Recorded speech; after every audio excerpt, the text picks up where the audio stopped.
బెయిల్తో చనిపోయింది, నా పైన కూడా దాడి జరిగింది. మేమందరము తప్పించుకున్నాము. ఇంకా మనం అనుకున్న రాజ్యాధికారం కొరకు పాటు పడుతూనే ఉన్నాము. జోహార్ బెల్లెలక్క, జోహార్ మారోజు వీరన్న. పార్టీల ముఖ్య నాయకులకు, అట్లాగే వివిధ ప్రజా సంఘాల నాయకులకు, కుల సంఘాల నాయకులకు, అట్లాగే మా ఆడబిడ్డలకు, అక్కచెల్లెలందరికీ కూడా పేరు పేరున హృదయపూర్వక తెలంగాణ శనార్థులు. ఈరోజు గొప్ప మహావీరుణ్ణి కోల్పోయిన రోజు. ఇది మనం ఈ సభని బాధతో జరుపుకుంటున్నాం. రాజ్యాన్ని తీసుకురావాలనే ఆలోచన వీరుణ్ణి ఈ రాజ్యమే కుట్ర చేసి చంపేసి. నిజంగా మా రోజు వీరన్న అగ్రకులంలో పుట్టుంటే నిజంగా బతికేటోడు. బతికోడా కదా, జీవించేటోడే. ఎంతమంది అగ్రకుల నాయకులకు తుపాకులు చుట్టుముట్టి అడవిలో బతకలే. ఇక్కడ ఉన్నటువంటి మా పెద్దలకు కోపం రావద్దు, ఉన్న వాస్తవాలే మాట్లాడుతున్నా. కులం బతికినాటి నుండి చనిపోయేంత వరకు మనం కాపాడుతూనే ఉంటుంది. ఇది వాస్తవం. ఈ కుల సూత్రాన్ని మర్చిపోయి ఎంతో మంది వేదికలు ఎక్కి తనకు నచ్చినట్టు, తనకు డబ్బులు పెట్టినటువంటి వ్యక్తులు మెచ్చేటట్టు మాట్లాడుతున్నారు తప్పితే ఎక్కడ కూడా తన జాతి చైతన్యం కోసం కానీ, ఆ జాతిలో పుట్టిన బిడ్డగా రాజ్యాధికారం కోసం కానీ చాలా మంది మాట్లాడతారు. బయట సంఘాలు పెట్టుకున్న వాళ్ళు చాలా సభలలో మాట్లాడుతూ ముఖ్యంగా మమ్మల్ని మేమే తెచ్చుకున్నాం. కొంతమంది యాదవ సంఘాలు పెట్టి గంటకోసారి అమ్ముడు పెట్టేవాళ్ళు కూడా ఉన్నారు. మిగతా కులాలు అందలేండి. యాదవ సంఘాలు పెట్టి గంటకోసారి అమ్ముడు పెట్టేవాళ్ళు ఉన్నారు. ఒకడు క్యాలెండర్కి అమ్మబోతాడు, ఒకడు డైరీకి అమ్మబోతాడు, ఇంకోడు పదవులకు అమ్మబోతాడు, ఒకడు కాలు మొక్కనిస్తాడు, దానికి కూడా అమ్మబోతాడు. అయ్యా నీ బాధ్యత, నీ కాళ్ళ దగ్గర ఉండి ఫోటో దిగుతా, నీ దగ్గరనే ఉండి పని చేస్తా, మా వాళ్ళందరూ తీసుకొచ్చి నేను కాళ్ళ కాడ పెడతా. బయట కులాలు అనే హక్కు నాకు లేదు. అవన్నీ సోదర కులాలే. వాళ్ళందరూ చైతన్యం చేసినటువంటి బాధ్యత ఒక యాదవ బిడ్డగా, ఒక బహుజన బిడ్డగా పెద్దన్న పాత్ర వహించాల్సిన బాధ్యత మా యాదవుల పైన ఉన్నది. ఎందుకంటే ఎక్కువ అణచివేత బీసీలకు జరగలే, కనపడనటువంటి అణచివేత జరిగింది. మాలమాదిగ సోదరులకు ప్రత్యక్షంగా జరిగింది, బీసీలకు పరోక్షంగా జరిగింది. ప్రత్యక్షంగా జరిగితే ఖచ్చితంగా మాలమాదిగ సోదరులు ఎంత చైతన్యంగా ఉన్నారో ఖచ్చితంగా బీసీలు కూడా అంతే చైతన్యంగా ఉంటుండే. కానీ ఈ బీసీ సోదరులు ఉదర భాగంలో, ఛాతి భాగంలో ఉన్నారు కాబట్టి అత్యధిక రోగాలు వాళ్ళకే, కనపడడానికి పెద్ద కమిషన్ కూడా వాళ్ళే. అంతే కదా, వాస్తవేనా చిక్కమారి గణేశన్న? వాస్తవమే కదా. బీసీలు సోయి లేకుండా బతున్నారు. బీసీ కులాల్లో చాలా మంది కూడా సోయి రావాలంటే మీ తరం నుండి మా తరం వరకు కూర్చొని వినే శక్తి మాకు రావాలి. కూర్చునే శక్తి, వినే శక్తి కూడా మనకు ఉండాలి.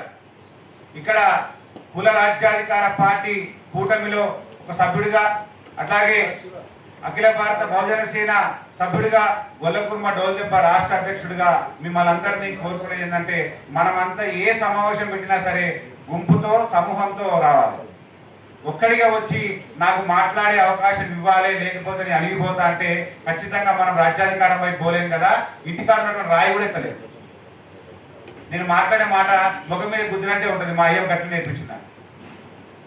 మా అక్క కూడా ఆమదుల పార్టీని పాడవన్నాను కాబట్టి, ఇలాంటి ఉద్యమకారులతో ఉన్నాను కాబట్టి, పచ్చిపుచ్చు మెతుకులు మాడికాయ పచ్చడి వేసుకొని తిన్నాను కాబట్టి ముఖం మీద గుద్దినట్టే, నాలుక మడినట్టే, కడుపు మడినట్టే మాట్లాడతాను.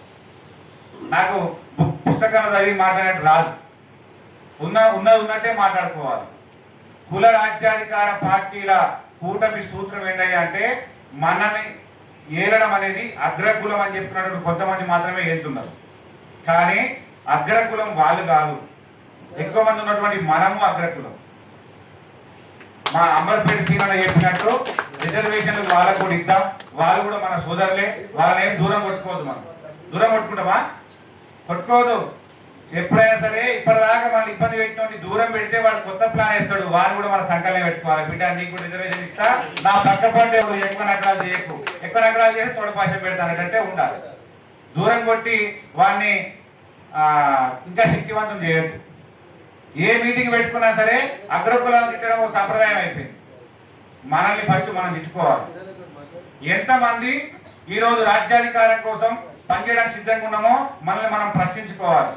కుల రాజ్యాధికార పార్టీ కూటమి ఈరోజు అంటే మొన్న గత 6 నెలలుగా ఏర్పడిన తర్వాత ఎంతమంది నాయకులు రాజకీయ పార్టీల నుండి వచ్చి ఇది మా సంస్థ, ఇది మా పార్టీ, ఇది మా రాజ్యం కోసం పోరాడుతుంది ఎంతమంది స్వచ్ఛందంగా వచ్చిండ్రు? రారు. ఎప్పుడు వస్తారంటే మనము వాళ్ళ దగ్గరికి వెళ్ళడం కాదు, మనం పల్లెలకు వెళ్ళినప్పుడు మాత్రమే వస్తారు. మన దగ్గర బలం ఉన్నప్పుడు మన దగ్గరికి ఎవరికి వస్తారు? మొదట్లో తెలంగాణ ఉద్యమం కోసం, తెలంగాణ రాష్ట్రం కోసం, ప్రత్యేక తెలంగాణ, ప్రజాస్వామిక తెలంగాణ మాట్లాడినాడు కేవలం 15 మంది, 10 మంది, 5 మంది కూర్చొని మాట్లాడిన రోజులే. ఇక్కడే ఉన్న మన సిద్ధేశ్వర అంకులు తెలుసు, అక్కడ ముందున్నటువంటి మా భువనగిరి శ్రీనివాస్ నేత అంకులు తెలుసు, మరికొంతమంది ఉద్యమకారులు తెలుసు.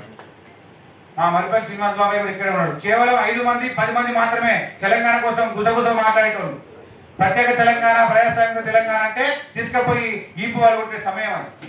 కానీ ఈ ఇద్దరు అమరవీరుల మరణం తర్వాత, ఈ వీరుల మరణం తర్వాత మే 16 మా రోజు వీరన్న మరణము మరియు మే 26 పిల్లల దక్క మరణం తెలంగాణ ఉద్యమానికి ఊపిరినిచ్చింది. ఆ దీపాన్ని ప్రతి పల్లెకి తీసుకుపోయింది. వాస్తవమా కదా? వాస్తవమేనా? ఈ ఉద్యమాన్ని ప్రతి పల్లె తీసుకున్న వీరులని ఏ ప్రభుత్వం గుర్తుపెట్టుకుందయ్యా? ఎక్కడ గుర్తుపెట్టుకుంది? వీరన్న ఆలోచన విధానాన్ని వీరన్న అనుచరులు ముందు తీసుకుపోతారేమో అని చెప్పేసి బత్తుల సిద్ధేశ్వర అన్న ఒక ప్రజా సేవకుడు, ప్రజా నాయకుడు ఉన్నటువంటి అతని మీద ఒక నింద వేసి తన జీవితం అంతా కూడా ఆ నింద అంటే ఇది చేయలేదు అని చెప్పుకోవడానికి సరిపోతుందేమో అని చెప్పి ఒక ఊహ కలగన్నారు. కానీ ఎక్కడ కూడా ఆయన వెనకకు పోకుండా వాళ్ళ అంచనాలను పటాపంచలు చేసి ప్రజలనే ఉన్నాడు. చాలా మంది ఎక్కడ కూడా ఏ పార్టీ ఓడో, ఏ రాజకీయ పార్టీ ఓడో, ఏ అగ్రకుల పోడో నింద వేయలే. మనలో ఉన్నవాడే నింద వేసిన. ఎందుకంటే అక్కడ చెంచగా బతికిన వాళ్ళే. నింద వేసినోడు స్వచ్ఛందంగా వచ్చి కుల రాజ్యాధికార పార్టీ కూటమికి పనిచేయమని చెప్పు, మేము వారి బట్టి పనిచేస్తాం. నింద వేసినోడు ఎవరైతే ఉన్నాడో వానికి ఆపాయడు సిద్ధేశ్వర అన్న. నిజం తెలుసుకోకుండా, నిజ నిర్ధారణ కాకుండా ఎవరిని కూడా ఆరోపించొద్దు అని చెప్పి పార్టీ నేర్పిన లైన్ లో ఉన్నాడు. కాబట్టి ఈ రోజు బత్తుల సిద్ధేశ్వర ఎన్ని కష్టాలు పడుతున్నాడు. నిజంగా ఆ రోజే ఆయన స్వార్థం కోసం ఉంటుంటే ఈ రాష్ట్ర మంత్రిగా ఉంటుండే. ఉండకపోనా? నింద నేను నా మీద వేసినా పర్లేదు, కానీ నిజ నిర్ధారణ కాకుండా ఎక్కడ కూడా నేను మాట్లాడొద్దని మౌనంగా ఉండి ప్రజలలో ఉన్నాడు. ప్రజా సంక్షేమం కోసం పనిచేసిండు, తెలంగాణ ఉద్యమంలో పనిచేసిండు. అట్లాంటి ఆయన. అట్లాగే మా తండ్రి బెల్లికృష్ణ కూడా, బెల్లికృష్ణ బత్తుల సిద్ధేశ్వరన్న తిరిగి కొన్ని కార్యక్రమాలు చేస్తున్నప్పుడు చాలా మంది ఎవరైతే ఉన్నారో కొంతమంది షికారి పిట్టలు, ప్రజా సంఘాల ముసుగులు షికారి పిట్టలకు చిన్న శగ పుట్టింది. గొడవలు పెట్టే ప్రయత్నం చేయొచ్చు, ఆ ఉద్యమాన్ని నీరుగార్చే ప్రయత్నం చేయొచ్చు, కానీ ఎక్కడ కూడా వెనకకు పోయే ప్రసక్తి లేదు అని చెప్పేసి మా నాన్న ఇంటి దగ్గర రెస్ట్ తీసుకున్నా సరే సిద్ధేశ్వర అంకులు ఎప్పటి నువ్వు ఉండాలి బిడ్డ అని చెప్పి నన్ను పంపించింది. కాబట్టి నేను మీ అందరి ముందుకు వచ్చాను. ఇప్పుడే కాదు, మా కుటుంబం త్యాగం చేసిన కుటుంబంగా మీ అందరూ తెలుసు. మాలాంటి కుటుంబము ఒకటే, మా గుర్తింపు రావడమే కాదు, ప్రజలు ఎంతో మంది కట్ట పెట్టుకొని దాదుకున్న కుటుంబంగా మేము చెప్తున్నాం. బత్తుల సిద్ధేశ్వర నిజంగా తప్పు చేసి ఉంటే తనకు తానే శిక్ష వేసుకునేటోడు, అంత నిజాయితీ పరుడు ఆయన. ఎలాంటి తప్పు చేయలే కాబట్టి మా రోజు వీరన్న ఆశయాల కోసం ఆయన ఆశయ వారసుడిగా మన ముందుకు వచ్చిండు.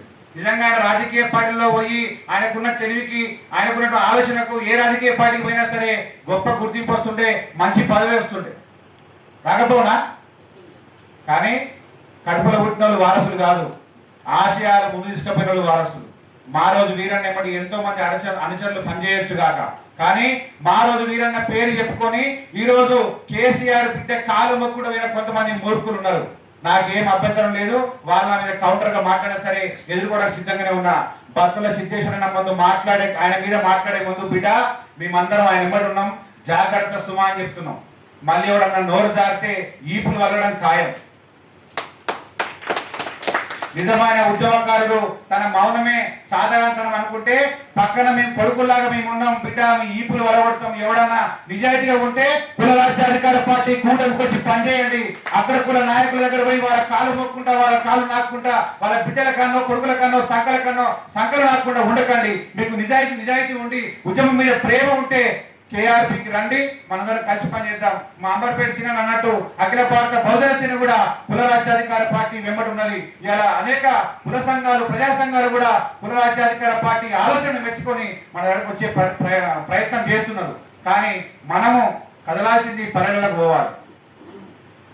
మనం పల్లెలకు పోయినప్పుడే ప్రజలు మనల్ని దగ్గర తీసుకుంటారు. ప్రజలలో ప్రేమ ఉన్నది, ప్రజలలో ఆ సోయి ఉన్నది, రాజ్యం రావాలనేటువంటి సోయి ఆలోచన వాళ్ళకు ఉన్నది. కానీ అన్ని కులాలు కూడా ఇగరంగల కులాలు, బహుజన కులాలు వాళ్ళ పనిలో వాళ్ళు బిజీగా ఉంటారు, వాళ్ళ పనిలో వాళ్ళు తీరిక లేకుండా ఉంటారు. వాళ్ళ కుటుంబ సమస్యలు, అనేక ఆరోగ్య సమస్యలు, అనేక సమస్యల మధ్యలో నలిగిపోతున్నారు. కాబట్టి ఈ సమాజం పైన సోయినట్టు మనమే పల్లెలకు పోదాం. హైదరాబాద్ లో ఉంటే సభలు సమావేశాలు ఎన్ని నిర్వహించినా కూడా, ఎన్ని పెట్టినా కూడా ఈ రాజ్యం వైపు మనం పోలేము.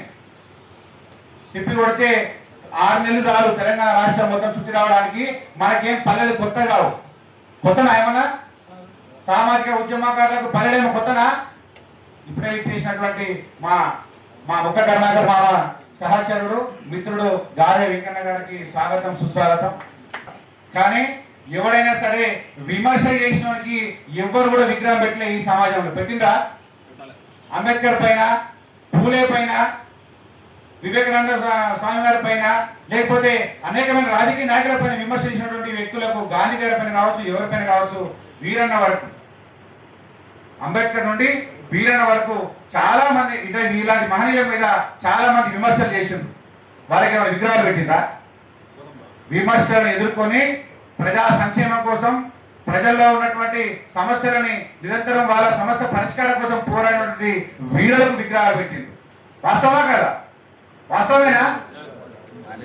అట్లాంటి ప్రజా నాయకులను అడవిలో నుండి బయటకు వచ్చిన తర్వాత కూడా ప్రజా సంక్షేమం కోసం పనిచేసేటువంటి మేమున్నాం. మా మిగతా జీవితం, మా బోన జీవితం అంతా కూడా ప్రజాసేవకే అంకితం. ప్రజల రాజ్యం రావాలి, ప్రజా పాలన జరగాలని చెప్పేసి ఆలోచించి మన ముందుకు వచ్చి మన వెన్నంటే ఉండి పనిచేస్తున్నందుకు వారందరికీ కూడా పేరు పేరు ధన్యవాదాలు తెలుపుతూ, ఈ వాళ్ళ తరం నుండి మన తరం వరకు ఖచ్చితంగా మనం కూర్చొని ముచ్చట పెట్టుకోవాలి. మన తరం నుండి రేపటి తరానికి ఈ ముచ్చటను అందియాలి. రాజ్యాధికారం వైపు మనం అడుగులు వేయాలి. రాజ్యాధికారం అనే మాట చాలా పెద్దది. రాజకీయ అధికారం వైపు మన అడుగులు పడలే. ఇంకా లాస్ట్కి ఇస్తే ఇదే పంచాలి, కాకపోతే పక్కన నిలబడుతుంది. రాజ్యాధికారం అనే మాట చాలా పెద్దది. రాజకీయ అధికారం వైపే మన అడుగులు పడలే. రాజకీయ పార్టీలను వదిలిపెట్టి కుల రాజ్యాధికార పార్టీ కూటమిగా అఖిల భారత బహుజన సేన కావచ్చు, మిగతా అందరూ కూడా మనం కలిసికట్టుగా ఎప్పుడైతే మనం ఉంటామో ఖచ్చితంగా రాజ్యం వైపు పోగలుగుతాం. కానీ ఈ వచ్చే ఈ 3 ఏళ్ళు, అవతల 5 ఏళ్ళు బహుజన రాజ్యం రావడానికి ఆ తర్వాత అవకాశం లేదు. చాలా మందికి అనిపిస్తుంది మనం చేయని ఉద్యమాలా, మనం చూడని ఉద్యమాలా, మనం చూడని మీటింగ్లా, మనం చేయని మీటింగ్లా అని. కానీ మీ తరం అలసిపోతుంది, మా తరం మర్చిపోతుంది, రేపటి తరం సోయలేదు. వాస్తవమేనా? మీ తరం అలసిపోతే, మా తరం మర్చిపోతే, రేపటి తరం సోయి లేకపోతే మరి ఎట్లొస్తుంది రాజ్యాధికారం? కాబట్టి మేమందరం మీ వెంటే ఉంటాం. మీ ఆలోచనకు మేము ఆశయానికి తోడు చేస్తాం. మా శక్తి వంచన లేకుండా మేము పనిచేస్తామని చెప్పి మా ఆత్మసాక్షిగా ప్రమాణం చేస్తూ అమరవీరుల ఆశయాలను, మహనీయుల ఆశయాలను ముందు తీసుకెళ్లాలని చెప్పి మిమ్మల్ని అందరినీ కోరుతూ, నిరంతరం బహుజన రాజ్యాధికారం కోసం కుల రాజకీయ పార్టీలన్నింటినీ కూడా మనం నిర్మాణం చేసుకుంటూ కుల రాజ్యాధికారాన్ని, బహుజన రాజ్యాన్ని నిర్మాణం చేస్తూ ఈ అగ్రకుల పీఠాలను కదిలించి బహుజన రాజ్యం కలగనటువంటి మారోజు వీరన్న బిల్లల దక్క ఆశయాలను కొనసాగించాలని మిమ్మల్ని అందరినీ కోరుతూ, జోహార్ మారోజు వీరన్న, జోహార్ పొడుస్తున్న పొద్దు మారోజు వీరన్న, జోహార్ పొడుస్తున్న పొద్దు మారోజు వీరన్న, జోహార్ తెలంగాణ గాన కోకిల పెళ్లి లలితక్క, జోహార్ తెలంగాణ గాన కోకిల పెళ్లి లలితక్క. సాధిద్దాం అమరవీరుల ఆశయాలను, సాధిద్దాం మహనీయుల ఆశయాలను, సాధిద్దాం బహుజన రాజ్యాన్ని. మీరు సప్ప ఉండి నేను ఒక్కనే మాట్లాడితే కాదు, అందరూ అనాలి. హాల్లో ఉన్నవాళ్ళు ఎవరికైనా బహుజన రాజ్యం ఇష్టం లేకపోతే చాలా ముక్కుసుడి చెప్తున్నా, హాలకి బయటకు వెళ్ళిపోవచ్చు. కానీ అందరూ అనాలి, సాధిద్దాం బహుజన రాజ్యాన్ని, సాధిద్దాం బహుజన రాజ్యాన్ని, సాధిద్దాం మహనీయుల ఆశయాలను. మళ్ళొకసారి చెప్తున్నా, తన జీవితాన్ని మొత్తం త్యాగం చేసి ఎంతో మంది ఉద్యమకారులు ఉన్నారు. అట్లాగే మా నాన్న తోడబుట్టకపోయినా సరే ఉద్యమ భావాజాలంలో తోడబుట్టినటువంటి సోదరుడు బత్తుల సిద్ధేశ్వర్ కాక ఎన్నటి మీ వెన్నంటే ఉంటాము. ఎవడైనా విమర్శ చేసే ముందు పెళ్లి కుటుంబము సిద్ధేశ్వరం నెంబర్ ఉందని మర్చిపోతుంది బిడ్డ. ఎవడన్నా విమర్శ చేసిందంటే వాళ్ళ ఇంటికి వచ్చి ఈపు వలగొడతాం. వెనక ఇప్పటిదాకా ఆయన ఓపిక పట్టిండు, కానీ మేము ఓపిక పట్టేది ఏమి ఉండదు. ఇంటికి వచ్చి నువ్వు ఏడ ఉన్నా సరే నీ ఈపు వలగొడతాం. ఒక ఉద్యమకారుని అవమానిస్తే ఇక ఊరుకునే పరిస్థితి ఉండదు. ఎక్కడ పడితే అక్కడ నీకు ఇష్టం వచ్చినట్టు మాట్లాడితే ఊరుకునేది ఉండదు. మీరు నిజంగా శుద్ధ పూసలైతే మొన్న పోయినట్టు కలవకుండా కవిత కాడ పోయిన వాళ్ళు కావచ్చు, వివిధ రాజకీయ పార్టీ కాడ కాలకాల తొత్తులుగా ఉన్న వాళ్ళు కావచ్చు, వచ్చి ఇక్కడ సిద్ధేశ్వర కాలు మొక్కుర్రా పోయి మానవ వీరణ ఆశయాలను ముందు తీసుకుపోదాం. కుల రాజ్యాధికార పార్టీ రాజ్యం తీసుకొని వద్దామని చెప్పి మిమ్మల్ని అందరినీ మీ అందరి ఆశీస్సులు, మీ అందరి ప్రేమ ఆప్యాయత ఎప్పటికీ ఇట్లే ఉండాలని చెప్పి కోరుతూ, ఎవడైతే విమర్శ చేస్తాడో వానికి వీపలు ఉంటే సమాధానం కూడా మీరు చెప్పాలి. ఫేస్బుక్ వీరులను వాట్సాప్ వీరులను మనం ఉండొద్దు. మొహమాట పడి ఇబ్బంది పడితే ఇన్నేళ్ళు జీవితం అంతా ఆగమైపోయింది ఉద్యమకారులందరిది. కాబట్టి మహనీయుల ఆశయాలని బహుజన రాజ్యాన్ని సాధించాలని చెప్పి కోరుతూ, జోహార్ మహారాజు వీరన్న.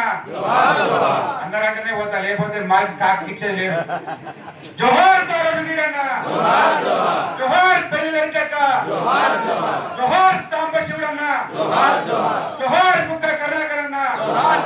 సాధిద్దాం అమరవీరుల ఆశయాలను, సాధిద్దాం అమరవీరుల ఆశయాలను, సాధిద్దాం బహుజన రాజ్యాన్ని.